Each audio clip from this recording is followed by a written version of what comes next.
طوبى لجيل توخى الوحي عنوانا وشاد من نوره في القلب إيمانا وغذ في السير يبغي العلم ملتمسا أصوله فحباه الله رضوانا.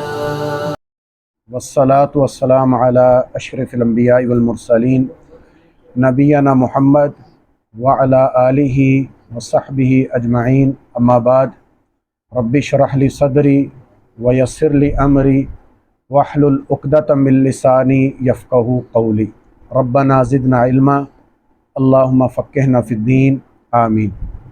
کتاب الاصول الثلاثہ، اس کا پہلا اصل ہمارا جاری ہے اور انشاءاللہ الرحمن امید ہے اللہ تعالیٰ کی توفیق سے آج انشاءاللہ اس کا جو پہلا اصل یعنی پہلی بنیاد ہے اس کو انشاءاللہ اختتام کریں گے، اور صفحہ نمبر ہے 17۔ اس میں ہم گزشتہ کلاس میں پڑھ رہے تھے عبادت کی مختلف اقسام، اس پہ گفتگو ہماری جاری تھی۔ آخر ہماری گفتگو تھی خوف پر، دلیل الخوف پہ۔ جی، خوف کی بنیادی میں نے آپ کو بتلائی تھی کہ دو اقسام ہیں، ایک کے اندر شرک ہے اور ایک دوسری صورت ہے۔ جی، شرک والی صورت کون سی ہے؟ جی کون بتائے گا؟ جی امتیاز بھائی۔ خوف میں عبادت، ہاں جی، عبادت میں جو خوف ہے نا، وہ صرف جیسے کسی مطلب یہ سمجھ لیں کسی نے مرض میں مبتلا ہو گیا ہو، ہاں تو یہ فلاں خوف میں ایسے یہ شرک ہو جاتا ہے۔ ہاں، آپ اس کو اور آسان الفاظ میں اس طرح بیان کر سکتے ہیں کہ اللہ تعالیٰ کے افعال، اللہ تعالیٰ کے جو ایکشنز ہیں، اللہ تعالیٰ رزق دیتا ہے، زندگی کون دیتا ہے؟ اللہ۔ موت بھی اللہ ہی دیتا ہے، مرض بھی اللہ تعالیٰ کی طرف سے، بیماری بھی۔ اب کوئی کہے کہ نہیں موت کسی اور کی طرف سے آ سکتی ہے، یا بیماری کسی اور کی طرف سے آ سکتی ہے، یا کوئی فلاں مجھے نقصان پہنچا سکتا ہے۔ بہت عرصہ پہلے ایک سنا تھا آزاد کشمیر کے اندر ایک درگاہ کے بارے میں کہ وہاں کو گاڑی گزر رہی ہو اور لوگوں کا وہاں عقیدہ ہے کہ اگر ہم نے وہاں جا کر گلے میں کچھ پیسے نہ ڈالے تو جو فلاں سرکار ہے وہ ہماری گاڑی کو الٹا دے گی۔ اب یہ خوف ہے نا، یہ خوف جو ہے وہ شرک کے اندر آئے گا کہ فلاں جو ہے ہستی ہمیں غائبانہ طور پر نقصان پہنچائے گی۔ اور دوسری خوف کی کیا قسم تھی؟ فطرتی، نیچرل خوف ہے، ٹھیک ہے، اس پہ بات ہو چاہیے۔ پھر یہ بات ہوئی و دلیل الرجا۔ رجا کا کیا مطلب ہے؟ امید۔ اس میں نے کیا بتلایا تھا کہ آخرت کے معاملے میں خاص کر کہ جو فلاح اور کامیابی ہے اس پر امید ہم نے کس پر رکھنی ہے؟ اللہ پر۔ اللہ کے علاوہ کوئی مجھے کامیاب نہیں کرے گا، کوئی بھی کامیاب نہیں کرے گا۔ اور اسی ضمن میں جو دلیل کیا سورہ کہف کی آیت کہ فمن کان یرجو لقاء ربہ فلیعمل عملا صالحا ولا یشرک بعبادۃ ربہ احدا۔ اس میں بھی اللہ سے جو امید رکھنی ہے اس کا یہ مطلب نہیں ہے کہ انسان سستی کے ساتھ بیٹھ جائے، بھئی اللہ پر بس امید رکھ دی اور میں بیٹھ جاؤں، نہیں، فلیعمل عملا صالحا۔ اگلی اس کے ساتھ ایک اور بات بھی آپ نے ملانی ہے، شاید کہ میں نے آپ کو بتلایا ہو کہ اللہ کی عبادت جو کرتے ہیں اس کے اندر ویسے تو کچھ علماء 3 ارکان بیان کرتے ہیں۔ عبداللہ بھائی ادھر کیوں بیٹھے ہیں؟ ادھر آ جائیں، ادھر آ جائیں۔ ویسے 2 ارکان بھی بیان کیے جاتے ہیں۔ کتنے؟ ایک اللہ کے ساتھ امید رکھنی ہے، دوسرا اللہ تعالیٰ کے ساتھ خوف کا معاملہ بھی رکھنا ہے۔ جب اعمال کرنے ہیں، نیک عمل کرنا ہے نا، تو فقط یہ نہیں رکھنا بس میں نے نماز پڑھی بس پکا اللہ نے میری نماز کو قبول کرنا ہی کرنا ہے۔ کیوں؟ اس کا نتیجہ کیا ہوگا؟ انسان ہو سکتا بے عمل بھی ہو جائے، تکبر آ جائے، انسان گناہوں کی طرف بھی جا سکتا ہے۔ ہاں، اس نے درمیان والی اپنی صورتحال رکھنی ہے۔ اس کی دلیل کیا ہے؟ اس کی دلیل سورہ المؤمنون کی آیت نمبر 60، وہاں اللہ تعالیٰ فرماتے ہیں والذین یؤتون ما آتوا وقلوبہم وجلہ انہم الی ربہم راجعون، کہ کچھ لوگ ایسے ہیں جو عمل بھی کرتے ہیں اور ساتھ خوف بھی رکھتے ہیں کہ انہم الی ربہم راجعون، کہ بے شک وہ اللہ تعالیٰ کی طرف لوٹائے جائیں گے۔ جب یہ آیت مبارکہ نازل ہوئی، غالباً سنن ترمذی کے اندر یہ موجود ہے، اس کے بارے میں حضرت عائشہ رضی اللہ تعالیٰ عنہ نے نبی آیت سنی کہ اللہ کے نبی کوئی لوگ عمل کرتے ہیں، اب وہاں اللہ نے خاص نہیں کیا عمل نیک ہے کہ برا ہے، عمل بھی کرتے ہیں ساتھ ڈرتے بھی ہیں کہ ہمیں اللہ کی طرف لٹایا جائے گا۔ تو حضرت عائشہ رضی اللہ عنہ فرمانے لگیں اہم الذین یشربون الخمر و یسرقون، اللہ کے نبی یہ وہ ہیں جو شراب بھی پیتے ہیں اور چوری کرتے ہیں، یعنی برائی کرتے ہیں اور ان کو خوف ہوتا ہے تو مسلمان، کہ ہم اللہ تعالیٰ کی طرف لٹائے جائیں گے، ہمارا کیا بنے گا؟ تو آپ نے فرمایا نہیں، لا یا بنت صدیق، آپ نے فرمایا اے صدیق کی بیٹی ایسے نہیں۔ اچھا اس روایت سے یہ بھی پتہ چلا حضرت ابو بکر رضی اللہ تعالیٰ کو جو ٹائٹل ہے نا الصدیق، یہ خود نبی علیہ الصلوۃ والسلام نے دیا ہے، یہ امت نے نہیں دیا، یہ خود نبی علیہ الصلوۃ والسلام نے دیا۔ آپ نے فرمایا لا یا بنت صدیق، اے صدیق کی بیٹی ایسے نہیں ہیں، وَلَٰكِنَّهُمُ الَّذِينَ يَصُومُونَ وَيُصَلُّونَ وَيَتَصَدَّقُونَ، بلکہ یہ تو وہ لوگ ہیں جو روزے بھی رکھتے ہیں، نماز بھی پڑھتے ہیں، صدقہ بھی دیتے ہیں، وَيَخَافُونَ أَلَّا تُقْبَلَ مِنْهُمْ شَيْءٌ، اور ساتھ ان کو خوف ہوتا ہے کہ لگتا ہے ہمارا کچھ عمل بھی قبول نہیں ہوا۔ یہ صحابہ اکرام کے بارے میں یہ آیت اللہ تعالیٰ نے نازل کی ہے، سورہ المؤمنون کی آیت نمبر 60، والذین یؤتون ما آتوا وقلوبهم وجلہ، عمل کرنے کے باوجود ان کو خوف ہوتا تھا۔ اللہ اکبر، آج ہم عمل بھی نہیں کر رہے اور اللہ تعالیٰ پر بڑی بڑی امیدیں رکھی ہوئی ہیں کہ ہم نہیں جانا ہے جنت کے اندر۔ صحابہ اکرام عمل کرنے کے باوجود ڈرتے تھے پتہ نہیں عمل قبول ہو رہا ہے کہ نہیں۔ بہر کیف یہ دو چیزوں کا مجموعہ ہونی چاہیے، ایک امید اور ایک خوف۔ مکمل خوف بھی نہیں ہونا چاہیے، اگر مکمل خوف ہوگا تو کیا نتیجہ نکلے گا؟ جی مایوسی، بارک اللہ، مایوسی آئے گی، میرا تو عمل قبول ہی نہیں ہونا، چھوڑ دے گا انسان۔ اور اسی طرح اگر امید آئے گی تو پھر بھی انسان عمل چھوڑ دے گا، تو ان دونوں کے درمیان میں رہنا ہے۔ اللہ اکبر، آپ دیکھیں خاص کر وہ تحریکیں یا وہ جماعتیں آج کے دور میں جن کے اندر شدت پائی جاتی ہے، اس میں ایک نام ہے جماعت المسلمین، نام سنا ہوگا۔ مجھے آج سے تقریباً 10 سال پہلے ایک ساتھی ہے ساہیوال کے، انہوں نے بتلایا تھا، سنا نا نام جماعت المسلمین کا؟ تو اچھا وہاں کو پتہ کتنی شدت ہے ان کے اندر۔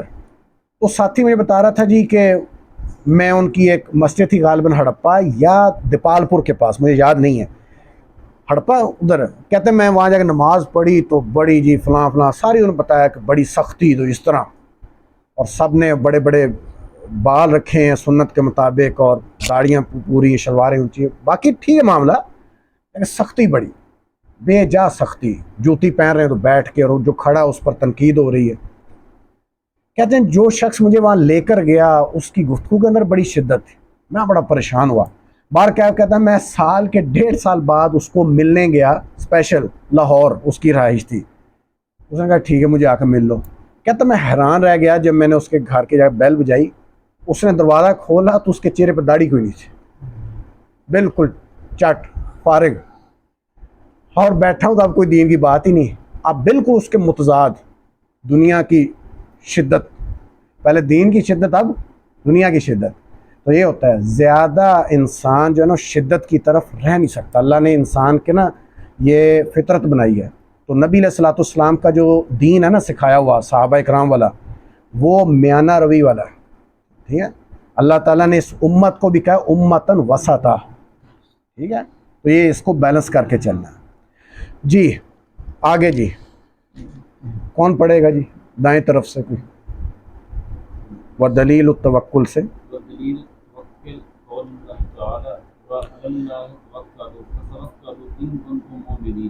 ہاں جی آگے بھی، وقول ومن یتوکل علی اللہ فهو حسبہ۔ ودلیل التوکل، اور توکل کی دلیل، توکل کیا ہوتا ہے جی؟ بھروسہ۔ اچھا یہ کون بتائے گا یہ اللہ کی جو عبادت ہے توکل والی، اس کا تعلق انسان کے بدن کے ساتھ ہے، مال کے ساتھ ہے، یا اس کے دل کے ساتھ ہے؟ دل کے ساتھ ہے، پچھلی بھی دل کی والی، خوف بھی دل کے ساتھ ہے، اس کو کہا جاتا ہے قلبی عبادت، ٹھیک ہے۔ ودلیل التوکل، اور توکل کی دلیل کیا ہے؟ قولہ تعالی، اللہ تعالیٰ کا فرمان، وعلی اللہ، اور اللہ تعالیٰ ہی پر، فتوکلوا، چاہیے کہ توکل کرو، ان کنتم مؤمنین، اگر تم ہو اے ایمان والے، مؤمنین اگر تم ہو ایمان والے، یعنی ایمان کی شرط کیا ہے کہ اللہ تعالیٰ پر توکل۔ وقولہ، اور اسی طرح اللہ تعالیٰ کا ایک اور فرمان، وَمَن يَتَوَكَّلْ عَلَى اللَّهِ، اور جو کوئی اللہ تعالیٰ پر توکل کرے، فَهُوَ حَسْبُهُ، تو اس کو کافی ہو جاتا ہے، یہ انعام ہے۔ پچھلی آیت میں شرط ایمان کی کیا ہے کہ اللہ تعالیٰ پر توکل کرتا ہوگا، دوسری آیت میں انعام ہے، اللہ تعالیٰ کی طرف سے تحفہ ہے، فَهُوَ حَسْبُهُ، جو اللہ تعالیٰ پر توکل کرے گا اللہ تعالیٰ اس کے لیے کیا ہو جائے گا؟ کافی ہو جائے گا۔ اللہ تعالیٰ اس کو دنیا کی ڈپریشن اور اس طرح کی بیماریوں سے بچا لیں گے، اگر وقتی طور پر آزمائش آئے گی بھی تو پھر بھی اللہ تعالیٰ اس سے نجات دے دیں گے، فَهُوَ حَسْبُهُ۔ اور اسی کے الٹ حدیث جو ہے نبی علیہ الصلوۃ والسلام کی، من تعلق تمیمۃ فقد اشرک، جس نے تعویذ لٹکایا فقد اشرک، اس نے شرک کیا۔ اور دوسری حدیث میں آپ نے فرمایا وکیل علیہ، جو کوئی چیز لٹکاتا ہے وکیل علیہ، اللہ تعالیٰ اس کو اس کے سپرد کر دیتا ہے۔ سپرد کس طرح ہو جاتا ہے؟ سب سے پہلا نقصان ذہنی ہوتا ہے۔ مثلا انسان نے تعویذ رکھا ہے جنات سے یا ایکسیڈنٹ سے بچنے کے لیے، گھر میں بھول گیا، ساہیوال سے نکلا لاہور جا رہا ہے، اور وسط میں پہنچ کر سفر کے دوران اسے یاد ہے تعویذ تو گھر رہ گیا، اب آگے میٹنگ بھی ہے، تو اب واپسی تک کیا کس حالت میں رہے گا؟ پریشان، خوف، ڈپریشن کے اندر رہے گا۔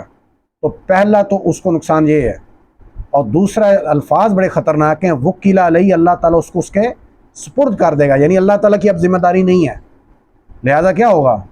جس پر اس نے یقین رکھا تھا وہ تو گھر پڑی ہے چیز، ہو سکتا ہے اس کا نقصان ہو جائے، ٹھیک ہے، فَهُوَ حَسْبُهُ۔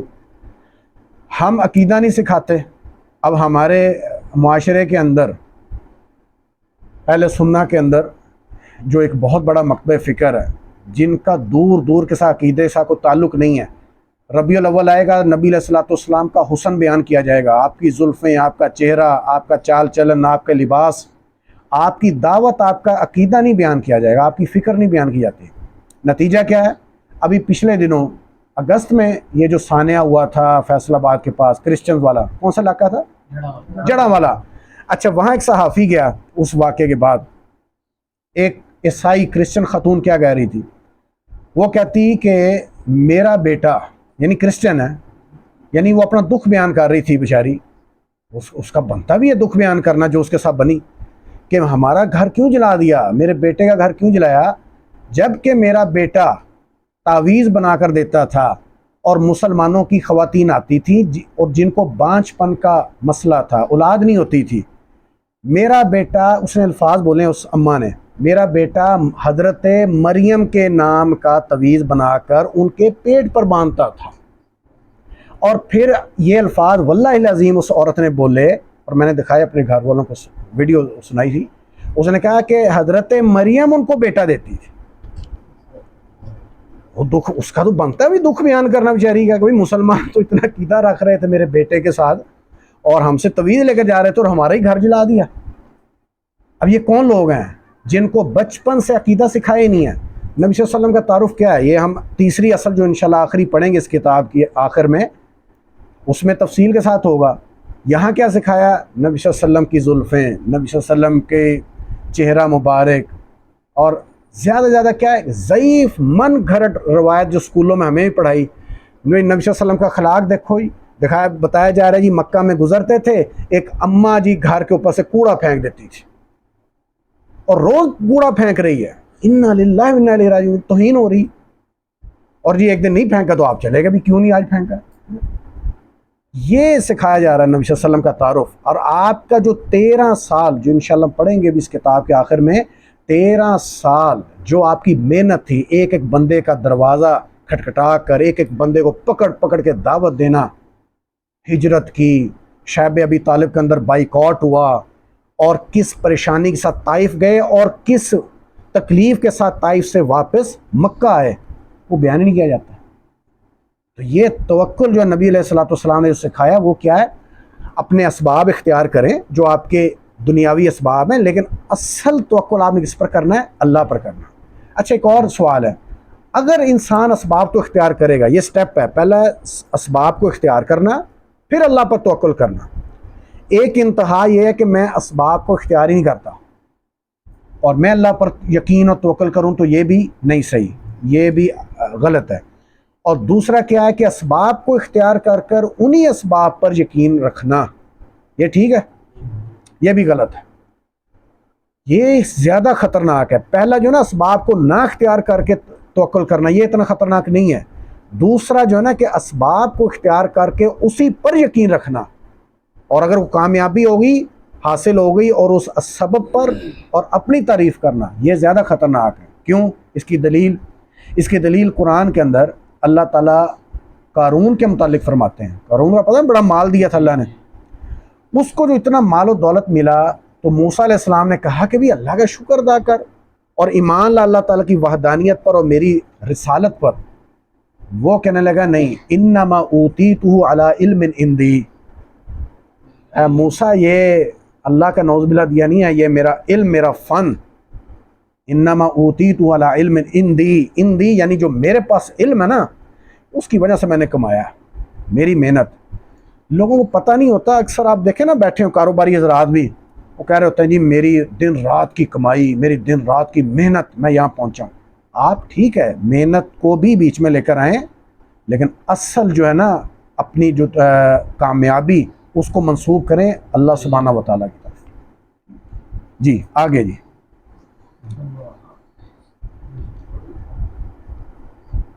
جی ادھر سے ہی کوئی اور. ہاں جی پڑھیں آپ. والدليل الرغبة والرهبة والخشوع قوله تعالى إنهم كانوا يسارعون في الخيرات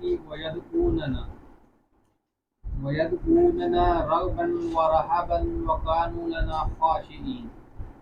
بارک اللہ فیک. اچھا پیچھے توکل میں ایک بات یہ بھی رہ گئی، تو یہ شرک میں کس طرح آئے گا جب اللہ کے علاوہ کسی اور پر یقین کیا جائے گا؟ وہ میں نے اشارتاً بتا دیا. تعویذات، خاص کر تعویذات میں غیر قرآنی تعویذ، اب میں اس کی تفصیل میں نہیں جاؤں گا، کتاب و توحید میں ساتھی پڑھ چکے ہیں تفصیل کے ساتھ. جی اب آگے وہ دلیل الرغبہ. رغبہ کسے کہتے ہیں؟ رغبت کسی چیز کی، لیکن رغبہ کہا جاتا ہے اس چیز کی رغبت جو چیز قابل تعریف بھی ہو. ورنہ اگر انسان کے دل میں مرض ہے نا، انسان خواہشات کے پیچھے چلتا ہو تو بری خواہش کی بھی طرف رغبت ہوتی ہے. لیکن جو رغبہ کا اصطلاحی معنی ہے نا، جو عبادت کے زمرے میں بھی آئے گا، وہ ہے قابل تعریف چیز، اس کے لیے رغبت. ورہبہ، رہبہ کہتے ہیں خوف کو. کس کو؟ خوف کو.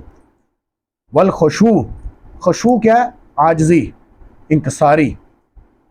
اس کی دلیل قول تعالی، اللہ تعالیٰ کا فرمان سورۃ الانبیاء کی آیت ہے، انہم بے شک وہ، کانو تھے وہ، یسارعون جلدی کرتے، بے شک تھے وہ جلدی کرتے، فی الخیرات نیکیوں میں. کس میں؟ نیکیوں میں. ویدعوننا اور ہمیں پکارتے تھے، رغبا رغبت کے ساتھ، ورہبا اور خوف کے ساتھ، وکانو اور تھے وہ، لنا ہمارے لیے، خاشعین عاجزی کرنے والے. یہ کن کے بارے میں اللہ تعالیٰ نے غیب کا صیغہ استعمال کیا کہ تھے وہ؟ نہیں، یہ سورہ جو کون سی ہے؟ سورۃ الانبیاء. یہ انبیاء کرام کے بارے میں اللہ نے فرمایا ہے. اللہ ان کا وصف ہے. ہاں وہ بات ہوگی کہ عبادت کے ساتھ تکبر نہیں آنا چاہیے، بلکہ عاجزی آئے اور انسان جو ہے امید اور خوف کے درمیان رہے. اگر اللہ معاف کرے اعوذ باللہ اگر تکبر آنا ہوتا تو انبیاء کرام کے اندر آتا. ان کے بارے میں اللہ تعالیٰ فرما رہے ہیں وہ جلدی کرتے تھے. پہلی ان کی صفت یسارعون فی الخیرات، وہ نیکیوں میں جلدی کرتے تھے، سستی نہیں کرتے تھے. ویدعوننا ہمیں پکارتے تھے، رغبا ورہبا رغبت کے ساتھ اور خوف کے ساتھ. اچھا اس میں رد پتہ کن کا ہے؟ کن کا رد ہے؟ سواد کے ساتھ ایک نہیں، سواد کے ساتھ ایک پورا گروپ ہے. آج عمومی طور پہ کہتے ہیں لیکن مختلف نام ہیں ان کے. سواد، واو، فا، صوفیہ. صوفیہ کہتے ہیں ہم اللہ کی عبادت کرتے ہیں خوف کے ساتھ نہیں، یعنی ہمیں جہنم کا خوف نہیں ہے، نہ ہمیں جنت کا لالچ ہے، ہم صرف اللہ تعالیٰ کی محبت میں عبادت کرتے ہیں. یہ ان علی رضی اللہ. منسوب ہاں منسوب کرتے ہیں. یہ ان کا زبردست رد ہے اس میں. جو اس زمین کے اوپر سب معصوم گزرے ہیں، معصوم وہ انبیاء کرام ہیں، ان کی حالت یہ تھی وَيَدْعُونَنَا رَغَبًا وَرَهَبًا، وہ رغبت یعنی لالچ کے ساتھ پکارتے تھے. کس چیز کا لالچ تھا؟ جنت کا، اللہ کی رضا کا. اور ورہبا، اور ان کو خوف بھی تھا باوجود وہ معصوم تھے. یہ ان کا رد ہے اس میں. تو اس میں یہ پتہ چلا یہ بھی اللہ تعالیٰ کے لیے ہونا چاہیے. وَقَانُوا لَنَا خَاشِعِينَ، اور ہمارے لیے وہ عاجزی اختیار کرنے والے تھے. تو خشیت یہ بھی اللہ تعالیٰ کے لیے ہے. روافظ کے اندر یہ عقیدہ ہے جی کہ ہمیں جنت جو لے کر جائیں گے مولا علی رضی اللہ تعالیٰ عنہ، ہم ان کے علم کے نیچے سے گزر جائیں گے، پل صراط پار کر جائیں گے، سب کچھ کر جائیں گے. ان کا یہ رد ہے. اگر اس طرح کی بات ہوتی تو انبیاء کرام اپنے بارے میں بتلاتے کہ ہمیں تو ضرورت ہی نہیں اللہ کے خوف کرنے کی، ہمارا تو اپنا اپنا علم ہوگا، اپنی ہمارا جھنڈا ہے جی، ہمارا اپنا ہی ایک ہماری شخصیت ہے، ہم تو آرام سے چلے جائیں گے. نہیں، نبی علیہ الصلوۃ والسلام نے فرمایا اس وقت قیامت والے دن جب سب لوگ صراط سے گزارے جائیں گے، جسے پل صراط کہا جاتا ہے، ہر نبی کی زبان پر ہوگا اللہم سلم اللہم سلم، یا اللہ سلامتی رکھنا، یا اللہ سلامتی رکھنا. یہ کون فرما رہے ہیں؟ نبی علیہ الصلوۃ والسلام. کن کے متعلق؟ انبیاء کرام کے متعلق. آج کا رافضی کیا کہتا ہے؟ ابھی پچھلے دنوں یہ محرم گزرا تو ایک ویڈیو وائرل ہوئی، اللہ اکبر، بدبخت کہنے لگا کہ مولا علی، حضرت علی رضی اللہ عنہ بری ہیں ان سے، جس طرح حضرت عیسیٰ علیہ السلام عیسائیوں سے بری ہیں، بری الذمہ، ان کی دعوت نہیں تھی. اسی طرح حضرت علی رضی اللہ تعالیٰ کی دعوت نہیں تھی. وہ تو پکے مواحد اور شرک کی جتنی جڑیں کاٹنے والے تھے. جس طرح صحیح مسلم کتاب الجنائز کے اندر ان کی روایت بھی ہے. اپنے دور خلافت میں انہوں نے کیا کیا تھا؟ انہوں نے ابو الحیاج اسدی رحمہ اللہ تابعین میں سے تو ان کو روانہ کیا تھا ایک مہم پر کہ جتنی قبریں اونچی ہیں ان کو برابر کر دو، اور جتنے یہ بت اور یہ تماثیل تم دیکھو تصویریں، ان کو ختم کر دو. اور کہنے لگا کہ مجھے خود نبی علیہ الصلوۃ والسلام نے فتح مکہ کے بعد اس مہم پر روانہ کیا. وہ بدبخت رافضی کہنے لگا کہ مولا علی کے جتنے بھی وہ لفظ آگے ملانگ پتہ نہیں کیا کہ پل صراط سے گزریں گے، اور اس نے چل کے دکھایا، اس پہ کھڑا اسٹیج پر کہتا ہے اس طرح اکڑ کے چلیں گے، اور اس طرح اکڑ کے تکبر کے ساتھ آرام سے اس کو پار کر لیں گے. انا للہ و انا الیہ راجعون. نہیں، نبی علیہ الصلوۃ والسلام فرمایا نہیں، انبیاء کرام کی بھی اس موقع پر دعا یہ ہوگی اللہم سلم اللہم سلم. وَقَانُوا لَنَا خَاشِعِينَ، ہمارے لیے عاجزی اختیار کرنے والے تھے. اچھا، اس میں خشوع جو ہے نا وہ نماز کے اندر ہوتا ہے. ہم ہاتھ باندھ کے کھڑے ہیں قیام میں، یہ خشوع کی ایک بہت اعلیٰ قسم ہے. ہاتھ باندھے ہوئے ہیں عاجزی کے ساتھ. اللہ کے علاوہ کسی اور کے لیے یہ جائز نہیں ہے. بڑے ہی بدبخت ہیں وہ افسران جو اپنے ملازمین اور اپنے ماتحت لوگوں کو کہتے ہیں، یہ باور کرتے ہیں، یا ان کی ٹریننگ کی ہوتی ہے جب بھی آفیسر آئے یا چودھری صاحب آئیں فلاں آپ ہاتھ باندھ کے کھڑے ہو جاؤ. نہیں، یہ کیفیت صرف اللہ سبحانہ و تعالیٰ کے لیے ہے. حتیٰ کہ آپ دیکھیں نبی علیہ الصلوۃ والسلام کے روزے کے سامنے بھی، روزہ مبارک آپ کی قبر مبارک کے سامنے بھی یہ کیفیت جائز نہیں ہے. چاہے کوئی بادشاہ کرے یا کوئی بھی کرے، یہ ہرگز جائز نہیں ہے. صحابہ کرام سے بالکل بھی یہ ثابت نہیں ہے. یہ ہاتھ باندھنا یہ قیام کے اندر یہ عاجزی کی نشانی ہے، اور یہ صرف اللہ تعالیٰ کے لائق ہے. جی آگے جی.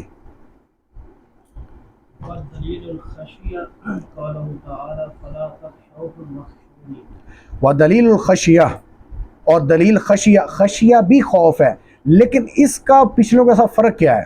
خشیہ اس خوف کو کہتے ہیں جس کی وجہ جو ہے، جس سے خوف کھایا جا رہا ہے، اس کی ایک تعظیم ہے، ایک عظمت آپ کے دل کے اندر بیٹھی ہے، جو باقی یہ اللہ تعالیٰ کے لیے باقیوں کے لیے جائز نہیں ہے. قولہ تعالی، اللہ تعالیٰ کا یہ فرمان، فلا تخشوہم، نہ تم ڈرو ان سے، وخشونی، اور ڈرو تم مجھ سے. ان کا ڈر اپنے دلوں میں نہ رکھو بلکہ مجھ سے ڈرو. یہ اس آیت کا سیاق و سباق کیا ہے؟ سورہ البقرہ کی آیت نمبر 150. اس سے پیچھے جو ہے تحویل قبلہ کی گفتگو ہوئی ہے. تحویل قبلہ کیا ہے جی موضوع؟ ہاں پہلے قبلہ اول مسجد اقصی تھی، اس کا تحویل ہو کر اللہ تعالیٰ نے مسجد الحرام کی طرف کیا۔ یہ اگرچہ پہلے اہل کتاب کو معلوم تھا جو آخری نبی آئے گا نا اس موقع پر تحویل قبلہ ہو جائے گا، یہ ذہن میں رکھیے گا، یہ ان کو پتہ تھا، یہودیوں کو پتہ تھا، یہ ذہنی طور پر تیار تھے، آخری نبی آئے گا تو ہمارا یہ قبلہ تبدیل ہو کر بیت اللہ کی طرف موڑ دیا جائے گا۔ اب نبی علیہ الصلوۃ والسلام کو ایک خدشہ تھا، صحابہ کرام کو بھی تھا کہ پروپیگنڈا ہوگا بہت زیادہ، کہ اب جب ہم بدلیں گے تو پروپیگنڈا شروع ہو جائے گا، جو مشرکین مکہ ہیں وہ کہیں گے لو جی ہماری تو اب چدراہٹ کو لگتا ہے کہ محمد اور اس کے ساتھیوں نے مان لیا، ہم نے ان کو نکالا، اب ہماری ہی طرف انہوں نے چہرہ کرنا شروع کر دیا۔ اب ان کا یہ خطرہ تھا، اور ان کے بارے میں تھا اہل کتاب کے بارے میں کہ جب ہم یہ تحویل قبلہ کریں گے تو یہ پروپیگنڈا مدینے میں نہ کرنا شروع کر دیں کہ سابقہ انبیاء کرام کا قبلہ تو وہ تھا، اگر یہ واقعی سچے نبی ہیں تو انہوں نے تحویل قبلہ کیوں کیا؟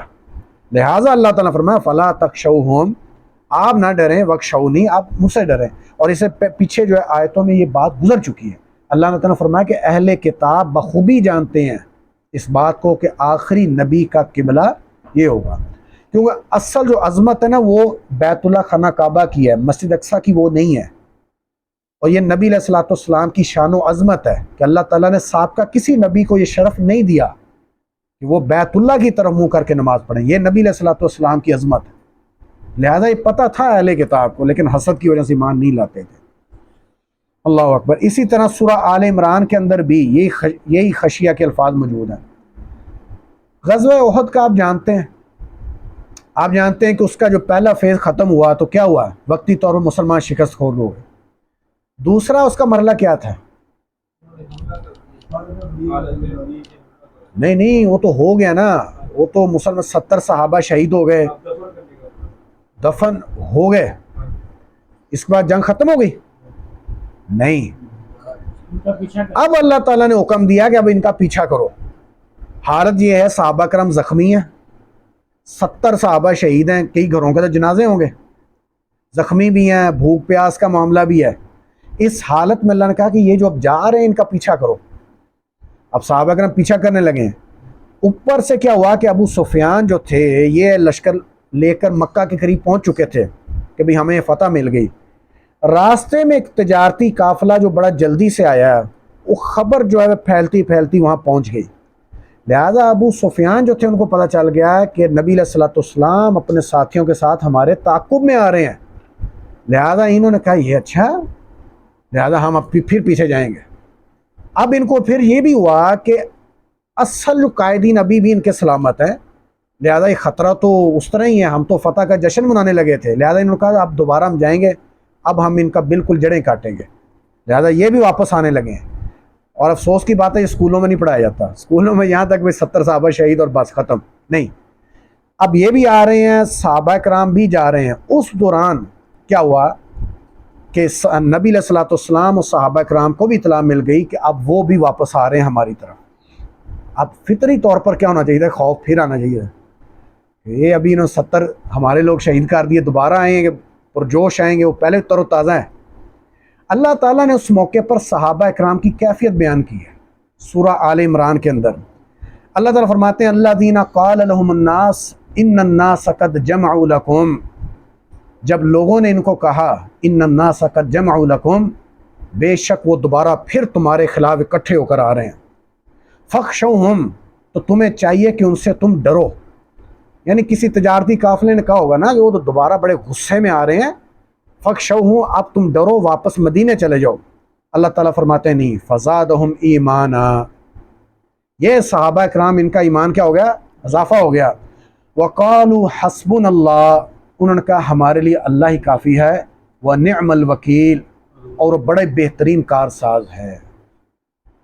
اب کیا ہوا کہ ابو سفیان جب قریب آ گئے تو یہ اطلاع بھی ان کو مل گئی کہ وہ بڑے غصے میں ہیں، اور انہوں نے یہ کہا کہ اب ہمارے لیے اللہ کافی ہے، آج تو فیصلہ ہونے دو۔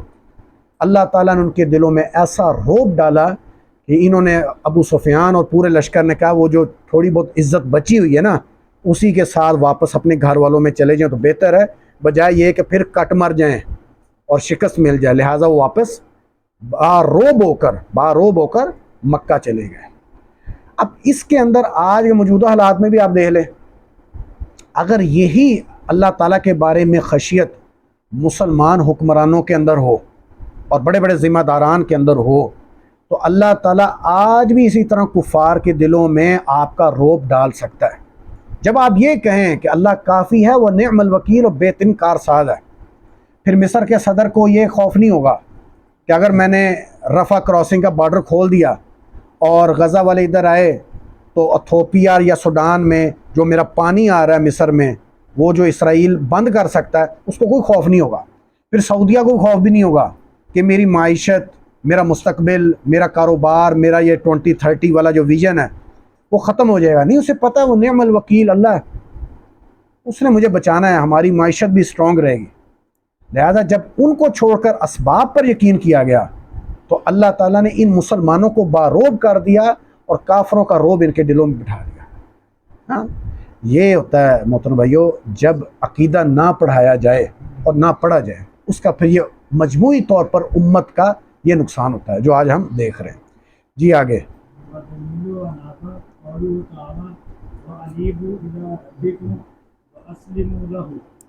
وَدَلِيلُ الْإِنَابَةِ، اور انابہ کی دلیل، انابہ کہتے ہیں توبہ کرنا، لیکن توبہ اور انابہ کے اندر فرق ہے۔ یہ جو الانابہ کا لفظ ہے نا، یہ ہے خالص توبہ کرنا۔ کیا مطلب ہے؟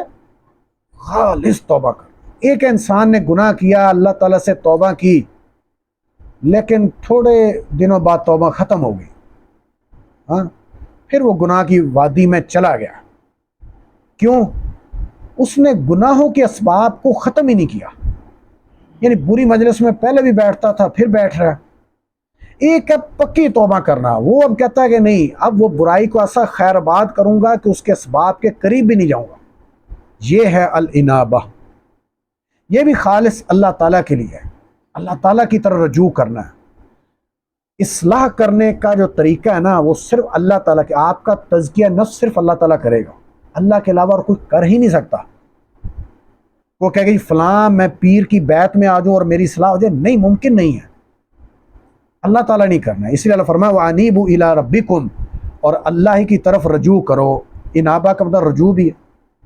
وَأَسْلِمُوا لَهُ، وَأَسْلِمُوا، اور اپنے آپ کو جھکا دو، سرنڈر کر دو، لہو، اس کے لیے۔ توبہ کی شرائط تو آپ کو پتہ ہے نا، گناہ کو چھوڑنا، اس پر ندامت کا اظہار کرنا، سارے کچھ اس کی شرائط ہے محترم بھائیو، جس کا تعلق وقت کے ساتھ بھی ہے۔ یہ اس کو ذہن نشین کر لیجئے۔ ایک وقت کے ساتھ توبہ کی شرط کیا ہے؟ غالباً صحیح مسلم کے اندر حدیث ہے، نبی علیہ الصلوۃ والسلام نے فرمایا ان اللہ یقبل توبۃ عبدہ ما لم یغرغر، اللہ تعالیٰ تسلسل کے ساتھ مسلسل اپنے بندے کی توبہ قبول کرتے رہتے ہیں یہاں تک کہ بندے کی غرغرے کی حالت نہ آ جائے۔ غرغرہ کیا ہے جی، کون بتائے گا؟ ہاں، جب روح اس کی یہاں کے اٹک جائے۔ بعض اوقات ہوتا ہے آواز بھی آنا شروع ہو جاتی، اطراف میں بیٹھے لوگوں کو آواز سنائی بھی دیتی ہے، بندے کی روح نکل رہی۔ یہ ہفتہ پہلے ایک ویڈیو آئی، ٹاک شو تھا سری نگر مقبوضہ کشمیر کا، وہاں ایک خاتون تھی ضعیف، ٹاک شو کے دوران ہی وہ گفتگو کرتی وہ بیچاری اس طرح ادھر پیچھے کیا اور اس کی روح نکلو، اس کی باقاعدہ آواز آئی ہے۔ ویڈیو میں نے ایک دو ساتھیوں کو بھیجی بھی تھی اس وقت۔ تو اس موقع پر توبہ قبول نہیں ہوتی، اور علماء کرام کہتے ہیں یہ وقت وہ ہوتا ہے جب وہ اپنی آنکھوں سے کس کو دیکھ رہا ہوتا ہے؟ موت کے فرشتوں کو دیکھ رہا ہوتا ہے، نزع کی حالت۔ اس موقع پر نہیں ہو گیا، اب وقت ختم ہو گیا۔ وَلَيْسَتِ التَّوْبَةُ لِلَّذِينَ يَعْمَلُونَ السُّوءَ، اللہ تعالیٰ فرماتے ہیں ان لوگوں کی توبہ قبول نہیں ہوگی جو برائی کرتے رہے، حَتَّى إِذَا حَضَرَ أَحَدُهُمُ الْمَوْتُ، یہاں تک کہ موت ان کے دہانے پر آ گئی، قَالَ إِنِّي تُبْتُ الْآنَ، اس موقع پر کہ یا اللہ اب میری توبہ، اللہ تعالیٰ فرماتے ہیں نہیں، اب اس کی توبہ قبول نہیں ہوگی۔ اسی طرح بعض احادیث میں صحیح مسلم میں ہے، سورج کے مغرب سے نکلنے کے بعد توبہ قبول نہیں ہوگی۔ خروج دجال کا بھی ذکر ہے، اور تیسرا دابۃ الارض، زمین سے ایک جانور نکلے گا، وہ لوگوں کی نشاندہی کرے گا کون مومن اور کون کافر ہے۔ یہ بڑی بعید کی بات ہے، لیکن علماء کرام بڑا عمدہ یا نقطہ لکھتے ہیں کہ دجال کے آنے کے بعد توبہ قبول کیوں نہیں ہو رہی؟ اللہ تعالیٰ کیوں نہیں قبول کر رہے؟ بھئی اللہ تو قبول کرے گا، بندے کریں گے نہیں، یہ نقطہ سمجھیے گا۔ بندے کریں گے نہیں توبہ، اتنا دین سے دور چلے جائیں گے، اتنا دین سے دور چلے جائیں گے، اور اتنی سختی ہوگی اس موقع پر دنیا کی اپنی شہوت کے پیچھے، شہوانی خواہشات کے پیچھے، دجال کے اس آزمائش کے اندر مبتلا ہو کر وہ کہیں گے نہیں ہمیں ضرورت ہی نہیں ہے دنیا کی فراوانی۔ پچھلے ہفتے میں یہاں سفر کیا، یہاں لاہور سے آگے ایک جگہ پہ بہت بڑی گیدرنگ تھی، بہت بڑی فیملیز وہاں اکٹھی ہوئی تھی، کئی گھنٹے ہم بیٹھے رہے، واللہ یقین کر افسوس ہوا مجھے، ایک سیکنڈ بھی دین کی تو بات کرنی ہی نہیں ہے یار۔ غزہ کے اندر کیا کچھ ہو گیا، اتنی سی بات کر لو یار، اتنے ماشاءاللہ اللہ تعالیٰ نے آپ کو مال و دولت دیا ہے، دنیا کی فراوانی ہے، دنیا کی آسائشیں ہیں، کوئی آپ کو مسئلہ نہیں ہے۔ لوگوں تو ایک ایک ٹائم کے بھوک روٹی کے پیچھے بھی آج کل پریشان ہے، وہ جو فیملی بیٹھی تھی ماشاءاللہ اللہ ہر سب کچھ دیا ہے، لیکن نہیں، ضرورت ہی نہیں ہے۔ نماز کا وقت ہوا مغرب کا، ماں سوائے ایک بندے کا کوئی نہیں اٹھا جس نے میرے ساتھ نماز پڑھی، کیا ہے، ضرورت ہی نہیں ہے۔ یہ نبی علیہ الصلوۃ والسلام نے فرمایا، یعنی دجال کے آنے سے پہلے پہلے ایمان بنا لو۔ یہ غزہ کے لوگوں کو دیکھا کتنے بچوں کی لاشیں کٹی ہوئی ہیں، مطلب کہ بم ایسے گر رہے ہیں، یعنی بیٹھے ہوئے خوف ہے۔ گفتگو لمبی ہو جائے گی ورنہ میں اختصار صاحب ایک ویڈیو دیکھی، میں یقین کروں واللہ العظیم میں آپ کا بھائی بیٹھا ہوں، رات کے 12 بجے میں نے وہ ویڈیو دیکھی، 1 بجے میں لرز اٹھا اس بندے کی اس گفتگو پر۔ وہ کہنے لگا جی کہ اسرائیل نے کہا جی کہ آپ یہ غزہ کی یہ بستی چھوڑ کے نا خان یونس جو دوسری بستی وہاں چلے جائیں، یہاں ہمیں بمباری کرنی ہے۔ ہم وہاں چلے گئے، ان ظالم درندوں نے وہاں بھی بمباری کی، لہٰذا اب ہم نے سوچا ہے کہ ہم واپس اسی جگہ جائیں اپنے گھروں میں، چلو آرام سے اپنے گھروں میں تو مریں۔ اچھا یہ جملہ بڑا عجیب تھا اس کا، بچے بھی اس نے پکڑے ہوتے، یعنی اسے پتہ ہے ہم نے مر جانا ہے، ہم نے ابھی کٹ جانا ہے، ہمارے یعنی چیتھڑے اڑ جانے ہیں، لیکن کہتا ہے ادھر کیوں، اپنے گھر ہی چلتے ہیں، بم ادھر بھی کرنا ہے تو ادھر بھی کرنا ہے۔ لیکن کیا ہے کہ آپ کسی ایک بھی غزہ کے شہری، جو بات کرنے کا مقصد ہے، یا آج سے 5-6 سال پہلے جو اہل شام پر ظلم کیا یہ آل مجوس اور روافظ نے، کسی ایک شخص کو دیکھا اس نے یہ جملہ کہا ہو کہ اللہ نے ہمارے سے ظلم کیا، کہ یہ نہ کہا اللہ نے اتنا بڑا کر، یار کسی نے یہ کہا ہو کہ ہم نے ٹھیکہ اٹھایا مسجد اقصیٰ کا، پوری امت سوئی ہوئی ہے، بھئی 4 دیواری ہے نا مسجد اقصیٰ کی، دیواریں ہی ہے نا، جائیں جدھر مرضی جائیں، ہماری نسلیں برباد ہوگی۔ کسی ایک نے کہا یہ جملہ، کیوں؟ ایمان بڑے مضبوط ہے، یہ حسبنا اللہ ونعم الوکیل۔ ابھی یہ بیٹھا عمر یہاں لڑکا بیٹھا بتا رہا تھا کسی کے متعلق، یعنی ایک لڑکے نے یہاں کسی نے کہا کہ اتنا ظلم ہو رہا ہے تو اب اللہ کدھر ہے؟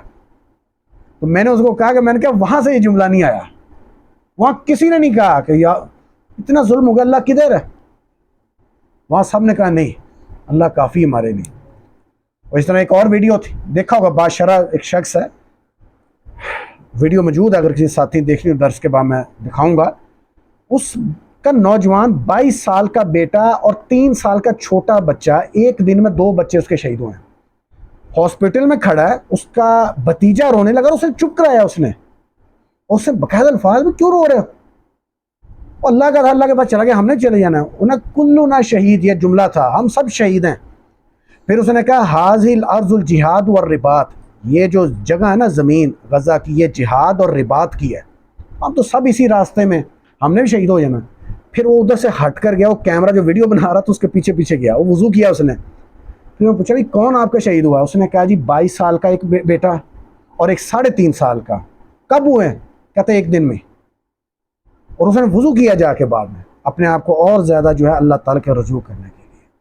تو یہ ہے توبہ استغفار کرنا ہے وقت سے پہلے پہلے، اس سے پہلے کہ شدت اتنی آ جائے، اگر ایمان کی اندر اضافہ نہیں نہ کیا، ایمان پر محنت نہیں کی، پھر بندہ کمزور ہو جاتا ہے، پھر ہو سکتا ہے بندہ فتنے کا شکار ہوگا، کہاں سے کہاں چلے جائے۔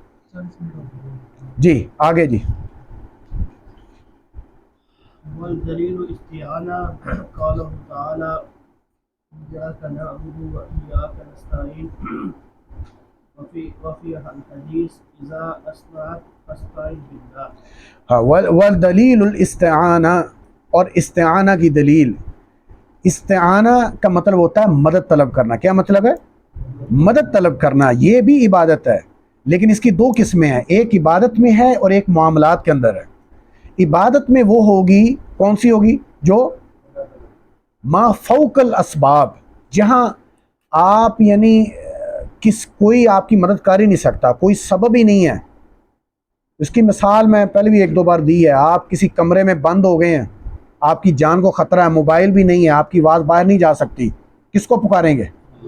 یہاں اگر آپ اللہ کو چھوڑ کر کسی اور کو پکاریں گے، آپ کو پتہ وہ نہیں سن سکتا، یہ کیا ہو جائے گا؟ شرک اکبر ہے۔ تو دوسری جو ہے مدد کی ہے جی کو جو تحت الاسباب ہے، سبب ہے، آپ کہتے ہیں یار یہ پانی کا گلاس پکڑانا، یا آپ کہتے ہیں کہ جی مجھے ذرا لفٹ دے دیں جی، مجھے موٹر سائیکل پہ اپنے پیچھے بٹھائیں، میری مدد کیجئے، مجھے اگلے چوک میں اتار دیجئے گا۔ یہ تو اللہ نے قرآن میں فرمایا وَتَعَاوَنُوا عَلَى الْبِرِّ وَالتَّقْوَىٰ، ایک دوسرے کے ساتھ نیکی اور اچھے کاموں میں تعاون کریں۔ تو اس کی دلیل کیا ہے؟ وہ دلیل جو ہر نماز کی ہر رکعت میں ماشاءاللہ پڑھتے ہیں اور پھر بھی کھل کے شرک کرتے ہیں کہ ایاک نعبد و ایاک نستعین۔ ایاک نعبد، ایاک فعل ہے، فاعل ہے، نعبد مفعول ہے، نعبد فاعل ہے۔ عام روٹین ہوتی ہے کہ فاعل پہلے آتا ہے عربی زبان میں، مفعول بعد میں آتا ہے، لیکن جب مفعول پہلے آ جائے اور فاعل بعد میں آ جائے تو پھر تاکید کا معنی دیتا ہے۔ کس کا؟ تاکید کا۔ اس لیے اردو میں ترجمہ کیا پڑھتے ہیں آپ؟ یہ جو آپ صرف پڑھتے ہیں نا، اس کی وجہ یہ ہے کہ پہلے مفعول آ گیا اور فاعل بعد میں، الٹ ترتیب کی وجہ سے تاکید آ گئی۔ لہٰذا ہم کہتے ہیں یا اللہ صرف تیری عبادت، یعنی ہر قسم کی غیر کی عبادت کی نفی، وَإِيَّاكَ نَسْتَعِينُ، اور یا اللہ صرف تجھ ہی سے مدد طلب کرتے ہیں۔ یہاں ایک اور بڑا پیارا نقطہ امام ابن قیم رحمۃ اللہ علیہ فرماتے ہیں، جس شخص کے اندر دل کی دو بیماریاں ہوں، دل کی دو بیماریاں ہوں، ایک تکبر، ایک ریاکاری، یاد رکھیے یہ دونوں بیماریوں کا تعلق انسان کے دل کے ساتھ ہے، روحانی بیماریاں یہ، ایک تکبر، دوسرا ریاکاری۔ وہ کہتے ہیں دونوں بیماریوں کا علاج اس میں ہے۔ پوچھا وہ کیسے؟ وہ کہتے ہیں جب وہ پڑھے گا ایاک نعبد، اب اس پہ بندہ تکرار کرے، اگر بندہ نماز میں نا، میں اس کا حل بتاتا ہوں، آپ کو خطرہ ہے کہ یا وسوسہ آ گیا، یہ لگتا ہے آج میں نماز پڑھ رہا ہوں تو مجھے محسوس ہو رہا ہے کہ میں ریاکاری کر رہا ہوں مسجد میں، ہو سکتا ہے نا، تو آپ ایاک نعبد پر تکرار کریں، اس کو ریپیٹ کریں۔ جب میں نہیں، آپ کو پتہ ہوگا یا اللہ نہیں، صرف میں تیری عبادت کر رہا ہوں، صرف تیری، تیرے علاوہ کسی کی نہیں، تیری طرف سے اکیلا آیا ہوں، تیری طرف اکیلا ہی واپس آؤں گا۔ یہ جو دیکھ رہے ہیں نا اطراف میں، انہوں نے کسی نے میرے ساتھ قبر میں نہیں جانا، کسی نے نفع مجھے نقصان نہیں دینا، ایاک نعبد، تو انشاءاللہ اس کی یہ بیماری کا حل ہو جائے گا، ریاکاری۔ اگر بیماری اس کے اندر تکبر کی تو دوسرا جو جملہ ہے وَإِيَّاكَ نَسْتَعِينُ، یا اللہ صرف تجھی سے مدد مانگتا ہوں۔ کیا عبادت اور کیا معاملات؟ عبادت میں بھی انشاءاللہ تکبر نہیں آئے گا، کیوں؟ یا اللہ صرف تجھی سے مدد مانگتا ہوں، تو توفیق دے گا تو مسجد میں آؤں گا، اگر تو نے مجھے بیمار کر دیا، میں مسجد میں آنے سے عاجز ہو گیا تو پھر، یا مجھے ایسے کام کے اندر تو نے مصروف کر دیا، یا اللہ مجھے وقت ہی نہ میرے علم حاصل کرنے کے لیے میں کلاس میں جا کے بیٹھ سکوں، اگر تو نے مجھے عاجز کر دیا تو توفیق نہیں ملے گی، لہذا میں تجھی سے مدد مانگ رہا ہوں، جب تک تیری مدد شامل حال نہیں ہوگی میں نیکی بھی نہیں کر سکتا۔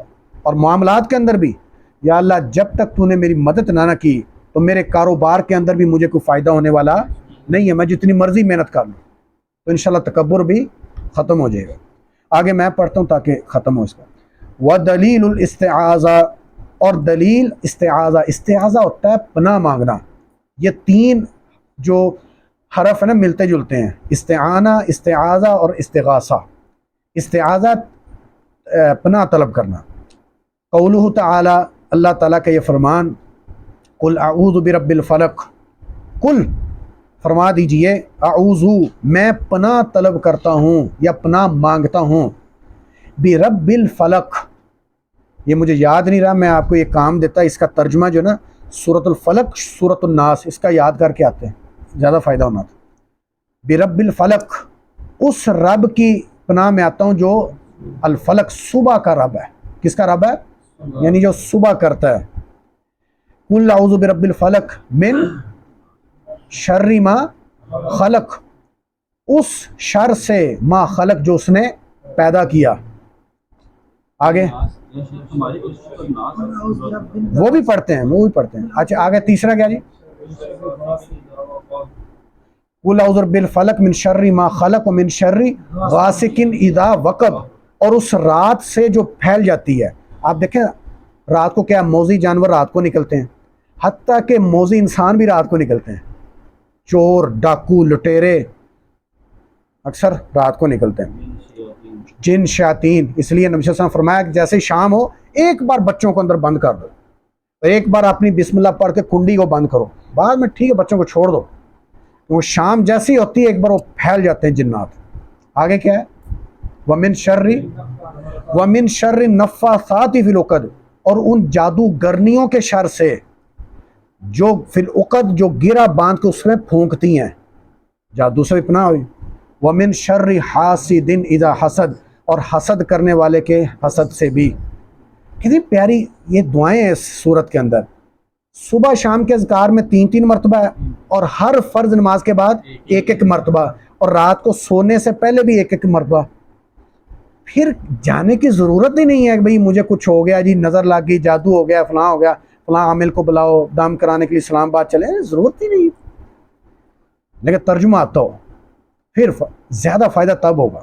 پھر وَقُلْ أَعُوذُ بِرَبِّ النَّاسِ مَلِكِ النَّاسِ إِلَٰهِ النَّاسِ، میں اس رب کی پناہ میں آتا ہوں جو برب الناس جو لوگوں کا رب ہے، ملک الناس جو لوگوں کا بادشاہ ہے، الہ الناس جو لوگوں کا معبود ہے. آگے کیا ہے؟ وَمِن شَرٍ وَسْوَاسِ الْخَنَّاسِ، خناس اس کو کہتے ہیں جو بھاگ جائے، پلٹ جائے. ایسا خناس جو پہلے وسوسے بھی ڈالے اور پھر بھاگ جائے، یعنی انسان غافل ہو. اس میں دیکھیں ہماری اصلاح کے لیے کتنی دعا پیاری کہ یا اللہ میں جب بھی غافل ہوں، انسان ہے نا غافل ہو جاتا ہے، تو میرے دل میں جو وسوسہ آئے، شیطان کہے جی چل اب فلاں مووی دیکھ، فلاں فلم دیکھ، فلاں ادھر چلا جا، گانا سن، مثال فوراً وسوسے ڈالے گا خناس. لیکن جیسے ہی میں دین کی طرف نماز کی طرف آتا ہوں اور خناس بھاگ جاتا ہے. یہ شیاطین میں سے بھی ہو سکتا ہے اور انسانوں میں سے بھی ہو سکتا ہے، تو میں ان کی بھی اللہ تعالیٰ سے پناہ طلب کرتا ہوں. تو یہ پناہ طلب کس سے کی جائے گی؟ اللہ سے، اللہ کے علاوہ کسی اور سے. وَدَلِيلُ الْإِسْتِغَاثَةِ، استغاثہ ہوتا ہے فریاد کرنا. کیا ہوتا ہے؟ ہاں دیکھیں مدد اور چیز ہے، فریاد اور چیز ہے. فریاد اس کی دلیل کیا ہے؟ قول تعالی، اللہ تعالیٰ کا یہ فرمان، استستغیثون ربکم، جب تم فریاد کر رہے تھے، ربکم اپنے رب سے، فاستجاب لکم تو اس نے قبول کر لیا تمہارے لیے. سورۃ الانفال کی آیت نمبر 10. یہ غزوہ بدر کے موقع پر نازل ہوئی. صحابہ کرام اللہ تعالیٰ سے استغاثہ فریاد کر رہے تھے. نبی علیہ الصلوۃ والسلام ساری رات ہی فریاد کرتے رہے. پتہ نا آپ کو، حضرت ابوبکر صدیق رضی اللہ تعالیٰ فرماتے ہیں میں اس خیمے کے اندر موجود تھا، اور نبی علیہ الصلوۃ والسلام جب دعا اتنی گڑ گڑا کر اتنی عاجزی کے ساتھ کرتے تھے کہ بعض اوقات آپ کی چادر آپ کے کندھے سے گرتی تھی، اور میں اس چادر کو پھر آپ کے اوپر کندھے میں ڈال دیتا تھا.